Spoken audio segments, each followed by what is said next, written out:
Wars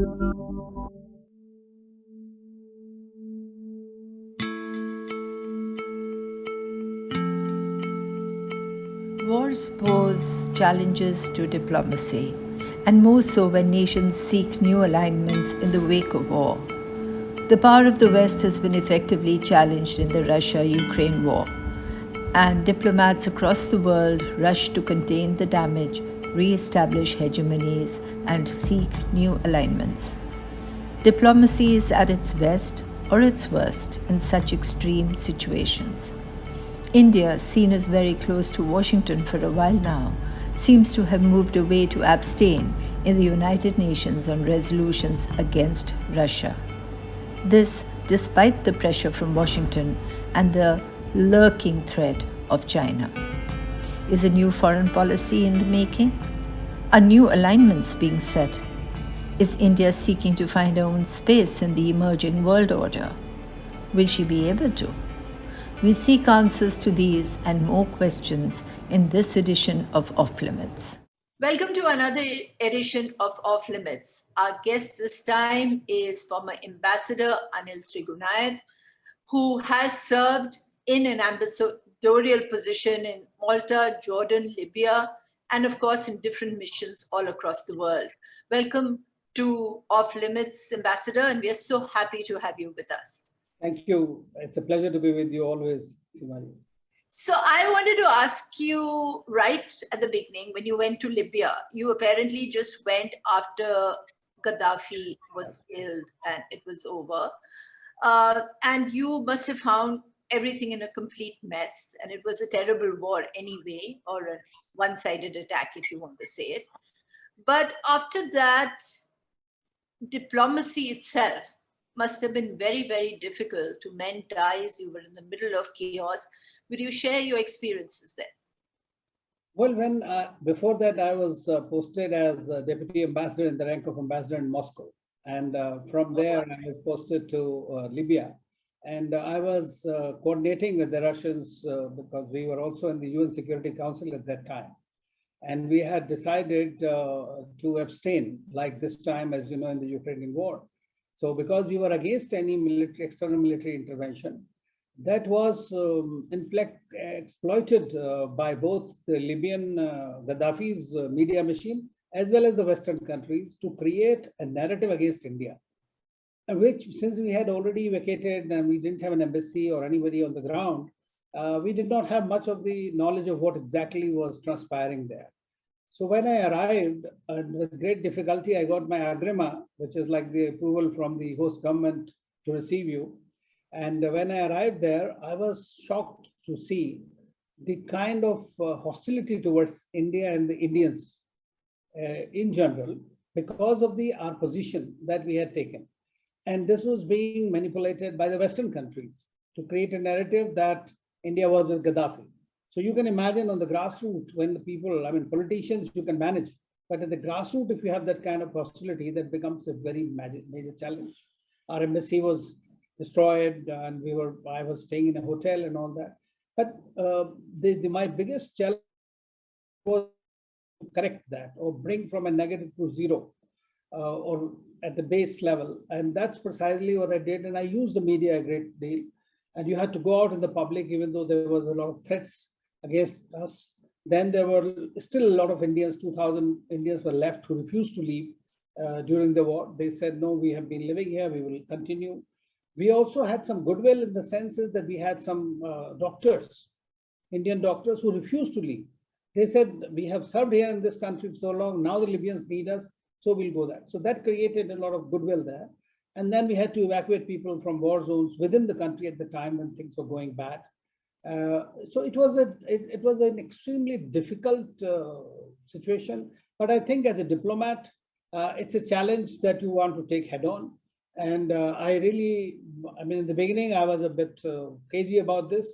But then once I was there, then I think that was very useful. And by the time I left in 2 years, you won't believe it that all the militias who were fighting there were providing us Indians the protection, saying that you are a guest, and they understood. I told them, I said, we are here for you. We are giving everything. Because the Arabs normally liked Indians. and we don't have any problems. But they thought that we had shortchanged them just because of this kind of a media warfare that was going on. And in that, I must say, apart from Gaddafi's media machine, it was essentially the Americans and the Brits who really played that narrative that India was with Gaddafi. So that's what. So I was fortunate to have been able to do that. And then, of course, later on, I was also lucky in the sense that one of my old JNU friends became the Prime Minister, Ali Zidane, there. And so, with the help of the course. government, Yes. they were able to do a lot. Right. So, this is very interesting because over the years of having covered the Foreign Office and our external affairs fairly closely, often found that the diplomats and our foreign service officials always trying to pick up the pieces created sometimes by wars around the world or by our own political, what should I say, lack of astuteness. So that's why I want to bring you straight from Libya, which was several years ago, now to Ukraine, where obviously now India seems to be under pressure from the Americans. We have supported the Russians in the UNGA, in the UNSC. And in this 2+2 meeting, it was fairly clear that Blinken was not very happy with the Indian position. And we had our minister, Jay Shankar, saying that, no, we are going ahead with whatever we think is good for us. So how does this work? I mean, it's another war. It's a war between Ukraine and Russia. Well, I think that I personally feel, and I think rightly so, that we do not have this alliance mindset. And the countries who have the alliance mindset, whether it is Russia or whether it is the US, they prefer you toe the line. Whatever they say, you go along with that. And that's what is happening. And they're trying to create the world again into a kind of a Cold War 2.0. And I also maintain that this war is not between Russia and Ukraine. This is a war between Russia and the US, or for that matter, the West. And the Europeans are also, and the Ukrainians are becoming some kind of a fodder in this game. I mean, that's the thing. Basically, that's how I look. So in that situation, India, which is not a banana republic, you are the second largest country in terms of population, the largest economy, big market, fast growing economy, and you have had a history of standing for the cause. I mean, it's okay. We have a great relationship with Russia. They stood with us 6 times. They vetoed in the UN Security Council. All that, let's leave it aside. But what is the end game? The end game, in my view, is that somehow to stop the war and destruction, the humanitarian disaster. Those are the main things. That does not happen by condemning A or B.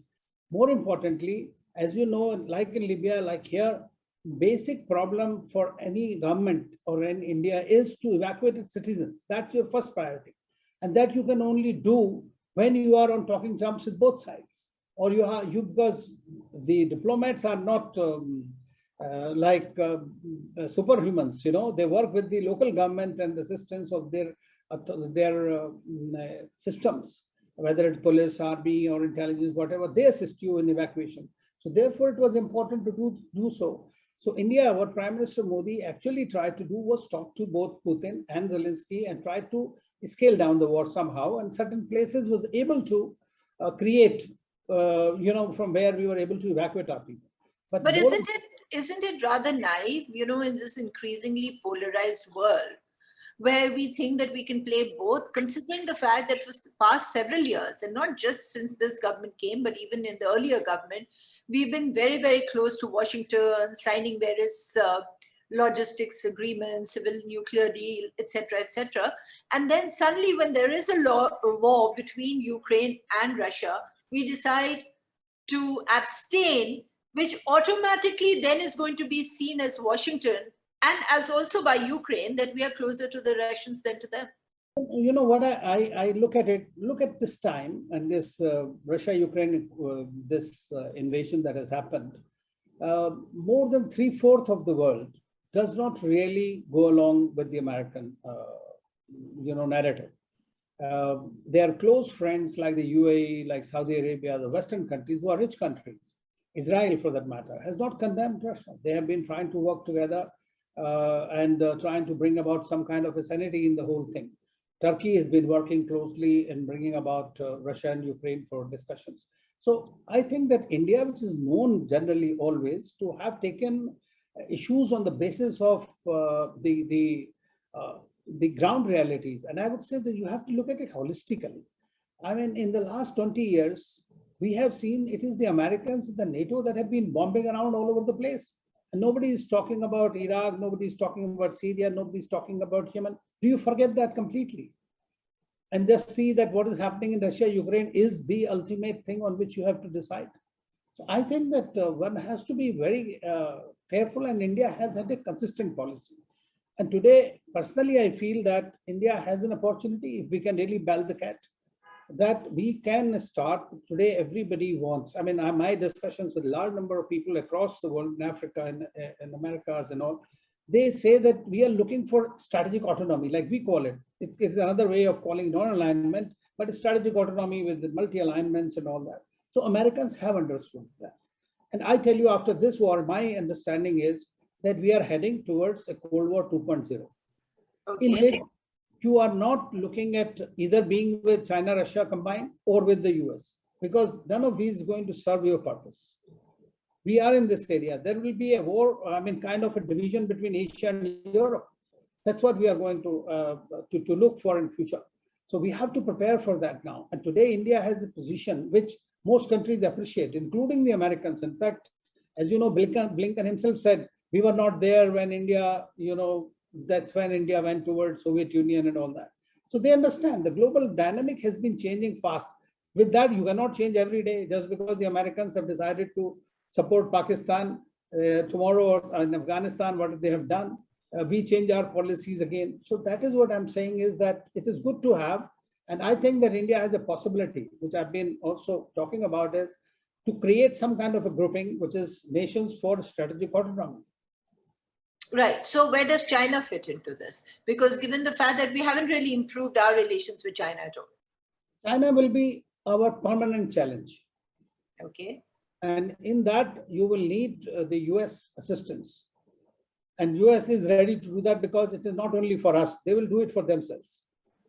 So therefore, you have the China is not, in my view, not near or longer future, because China thinks in terms of containing India within South Asia. That's how I look at the Chinese policy. So that is not what it's going to be. And therefore, there will be a constant kind of a negative interaction that will remain with China, and we'll have to prepare for that. And we cannot do that by going in one camp or the other. And will the world or these superpowers, so-called superpowers, allow us to do that? Or they'll keep sort of, twisting our arm, maybe on human rights if it's coming from Washington, and maybe on economy and, trans-border intrusions if it's coming from China? Let us look at it this way. In one sense, all of them, whether it is Americans, Russians, or the Chinese, they need markets. They also need a market where they can sell their arms and ammunition. And that is for the Americans, because Connecticut to California, it is the arms industry that dictates the foreign policy of that country. Russia also, on the other hand, needs it. Yes. So I feel that India is the second largest market at the moment. It is going to become the largest population-wise country soon. Second, middle-class population is the largest. You are the largest democracy in the world. So we need to learn to leverage that from a position of strength rather than position of fear, that what the other countries will say. If I used to tell my friends from the Gulf countries who are oil producing, I said, you produce oil, but you're not going to drink it. You have to at least sell somebody. We are ready to buy. So this is the situation that is going to happen eventually. And I think India needs to learn to speak and leverage itself. And that's very important.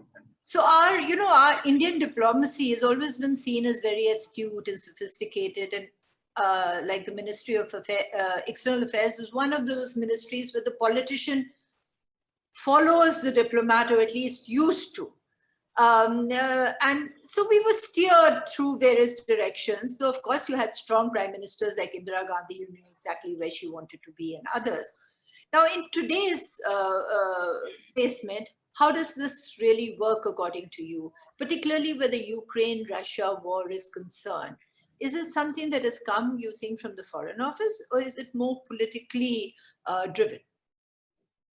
Well, I think it has come, in my view, I mean, you look at it from the national interest perspective, and both the External Affairs Ministry and the Prime Minister's office, they work in tandem. And today we also have a technocrat as a foreign minister. So he has a much deeper knowledge about the various issues, and I'm quite sure his feedback to the Prime Minister is taken seriously.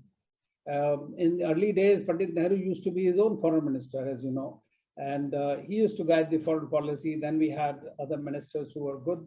But at the same time, I think that any foreign policy for that matter, the basic and fundamental objective is to serve your national interest. So whatever the government of the day feels that this is in our national interest, they will pursue that policy. And I think that in this particular domain also, as far as Russia-Ukraine crisis is concerned, this is the position that has been taken. And I think that since all our cabinet becomes under our system, the overall, guardians of the policy making, I think one can say it's a collective decision. This is how I would put it. But the job of the diplomats is to execute it. But it's interesting because as a journalist, say, somebody who's trying to observe it, it's one day you're told your national interest is all to go along with Washington when Trump was there, and subsequently also to some extent. And then overnight, we are told that it is really the Russians that need our support in a war with Ukraine, which the West is condemning. So how does this work? I mean, diplomacy sort of turned turtle.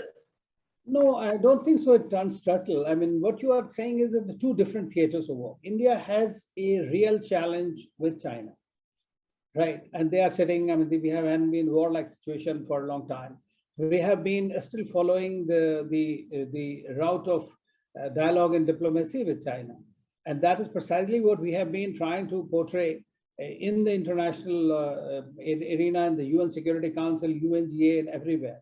So what India is trying to do is to be a voice of reason, in my view, and some kind of a sanity. I mean, and nothing wrong with it. If you want to prevent the war, I mean, that war is impacting everyone. I mean, you see the oil prices have gone up so high. So your own situation is getting worse day by day. The economic condition, your GDP growth rates have been already brought down. So it is directly impacting on us and impacting on the rest of the world. So the longer it goes, the worse it is. Secondly, a very poor, very decimated Russia is in nobody's interest, neither for the West nor for India. So you need, because see, Russia's policy, in my view, towards India, people say that it will become a junior partner and this and that of China. It definitely could. And if that happens, that is not a very good thing. So far, in my view, Russia feels that it uses China against the West in the global geopolitical game. And it feels closer to India against China, because for the Russians, even China is not less a threat. If you look at the global geopolitics and geoeconomics, and Russia has a declining population as well, being the largest country in the world. So what we are looking at, so many dynamics prevailing in this kind of a situation. Mere condemnation, you tell me, is going to serve no purpose unless you are part of that game, one way or the other, which I don't see India becoming a part of any bloc. So what you've just said seems to hint at something that perhaps you've also written and other columnists have also written, is that India is now seeing itself as some kind of a wedge that could come in between the relationship between China and Russia, regardless of the fact that both have worked very closely over the years, ever since the Shanghai Cooperation Organization was formed, and that there is a certain affinity and they have solved a lot of their problems and seem to be very, very close together. So is that really what we are looking at, is something as a wedge where we can then finally isolate China in the region? Well, I don't think India is looking to isolate China, because China is impossible to be isolated. I also have a theory, I don't know if it's right or wrong, only time will tell, that the Americans, by hitting at Russia, are actually trying to hit at China. Because the problem with China is their economic domination of the West will be brought down. And that's what their major fear is. So this time they are using these financial instruments as a real weapon, rather than actual weaponry that they use. Because as somebody said in the US, that we will fight Russia to the last Ukrainian. So they are not in the war. They're just dumping arms, ammunition, creating a mess in the place, basically, by doing so, instead of arriving at any conclusion. So India today, I tell you, whether it's Americans, whether it is the Russians, whether it is Ukrainians, India still has a lot of credibility to be a good interlocutor. And that's how I look at it. China, the other countries want to play the card as a regional power. We need to do it now because there is a goodwill with all the countries in the region. So that's how I look at it. Right. So now when you look at the immediate future, you see us continuing to play this role with and talking to Russia, and while keeping all our other lines open, is it? Yes, that's how I look at it. Okay. And with China now, where we are concerned, since you raised that, and also because you were posted in Russia, let me ask you another question before coming to China, is that President Biden has been able to convince his own media that what he's really trying is to economically starve Russia. Is that possible with the kind of sanctions that they brought in? Well, I think that it will definitely have an impact, these sanctions, although the sanctions have never impacted to that extent. We have seen what happened in Libya. We have seen what happened in Iran for the last 20 odd years. Sanctions have been imposed on India also by the United States. There are sanctions against China. So all the countries, the sanctions is the one preferred tool of the Western countries, especially the Americans. That's how they think. But this war is a very well-calculated war because they tried to move Russians out of the SWIFT system, which is rarely it happens. Yes. And so what is happening is the Russians had developed in the meantime their own system. They have pegged their currency to the gold now. And Putin has been for last decade or so been collecting gold quite a bit themselves. Yes. So they have been preparing for it. Now more and more national currency dealings are being happened, like rupee, ruble, yuan, and Saudi riyal. UAE also has direct with yuan so there is these kind of new mechanisms are coming about, which will become a new alternate financial architecture, which will be opposed to the dollar domination, and that's how we are going to see. So the next war that is happening, Cold War 2.0, will have this as a very significant dimension of this whole gamut that we're likely to see. So we'll have to continue to play the game as it evolves. Right. Now, when to stay on the same topic for a minute, when Putin moved into Ukraine, I mean, he's been warning them, talking about the NATO expansion for a while.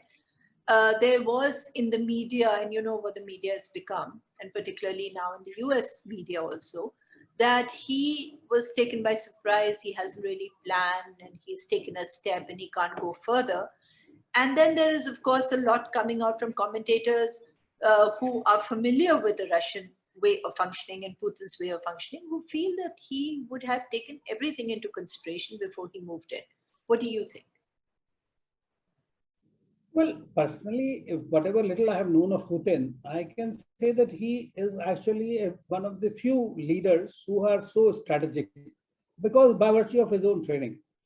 But you can always overplay your cards. Yes. I mean, I watch Russia closely, and I was of the opinion that Russia will play the Georgia card this time also, exactly on the same pattern, and it will serve its purpose, because Crimea is something Russia can never give up. That's the Black Sea. That is where it has an access to the hot water, it has the nuclear submarines, and all those kind of things Russia does there. So it had to take it in 2014. It took it. Then the Donetsk, those two provinces, autonomy has been granted. So this is how I was looking at it. But even his going into Kyiv and then withdrawing and doing those kind of things, I thought that probably, as President Putin often mentions about history, and he probably forgot one chapter.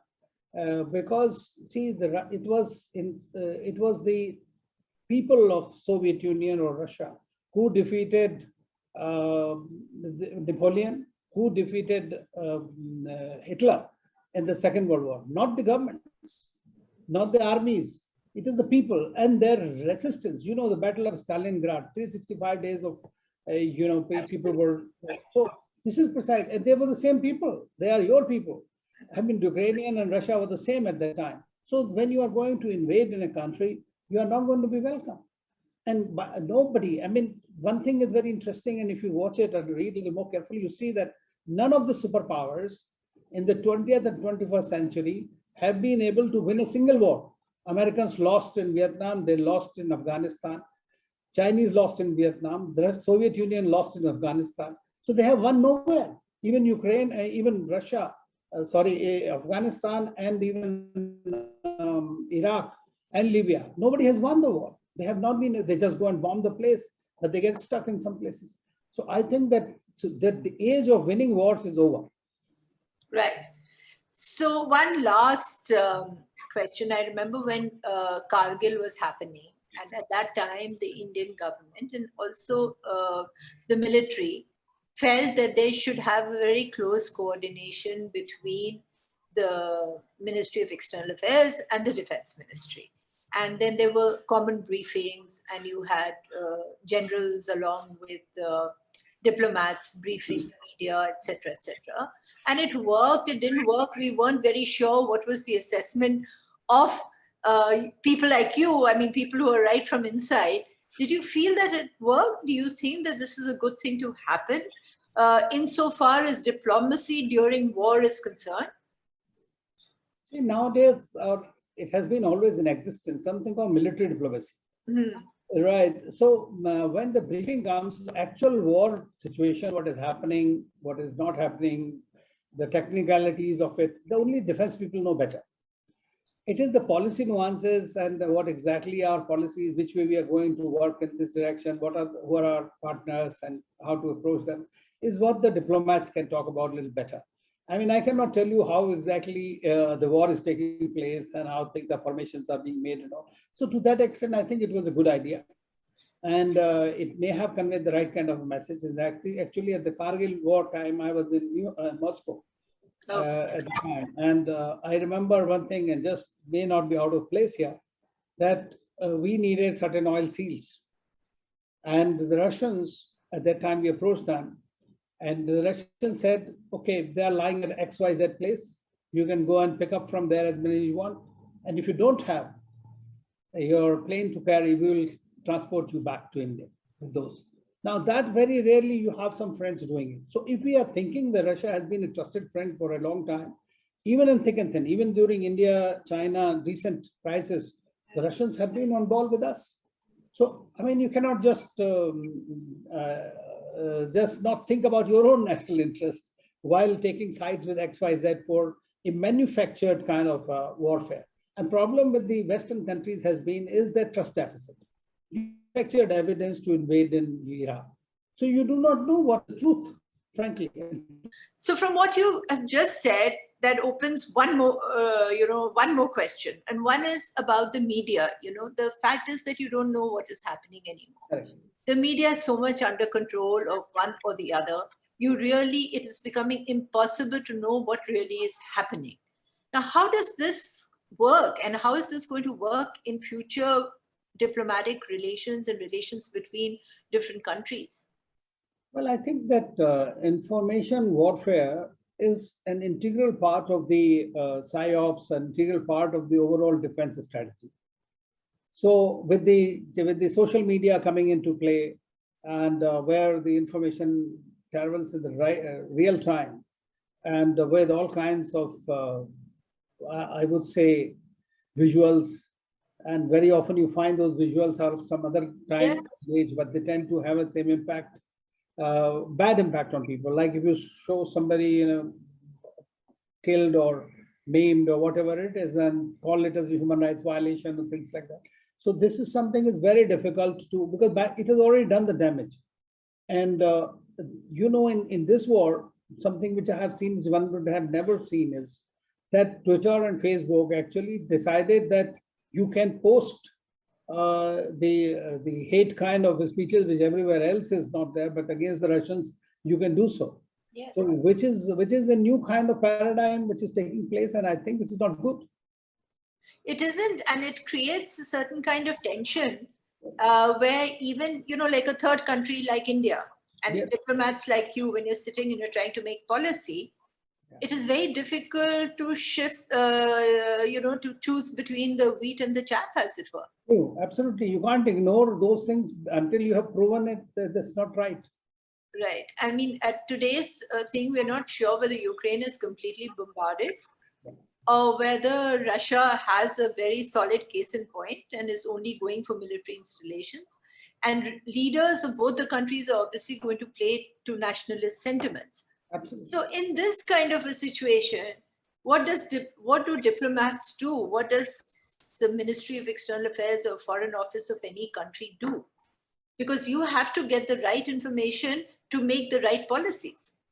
See, one of the things that one does is if you are posted there and you are in that zone, then you approach both our ambassador, let's say in Moscow, and ambassadors in right now nobody's in the team, but Lviv or wherever.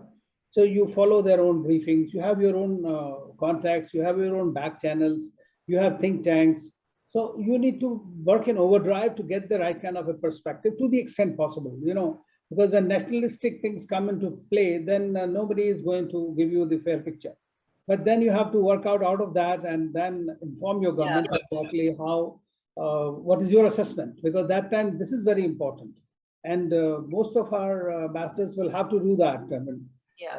But as you know, that sometimes it's also difficult. Like in certain countries where media is totally controlled, you don't even get any right kind of a news at all.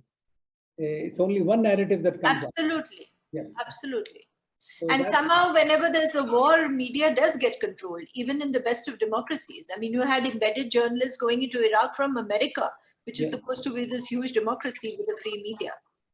That's true. Right? All right. Thank you so much, Ambassador. This is very informative. Such a pleasure. Thank you. Ambassador has been able to put it all in a nutshell. So there's not really much to add to what he has said. Diplomacy during war is difficult. Diplomats and the Foreign Office of any country, whether it is at war or whether it is observing the war or whether it is trying to determine the new foreign policy and new alignments arising out of the war, have to walk a tightrope without falling off. So let's see what happens in the days and weeks to come while the Ukraine-Russia war is on, and see what are the new alignments that India finally is part of. Thank you.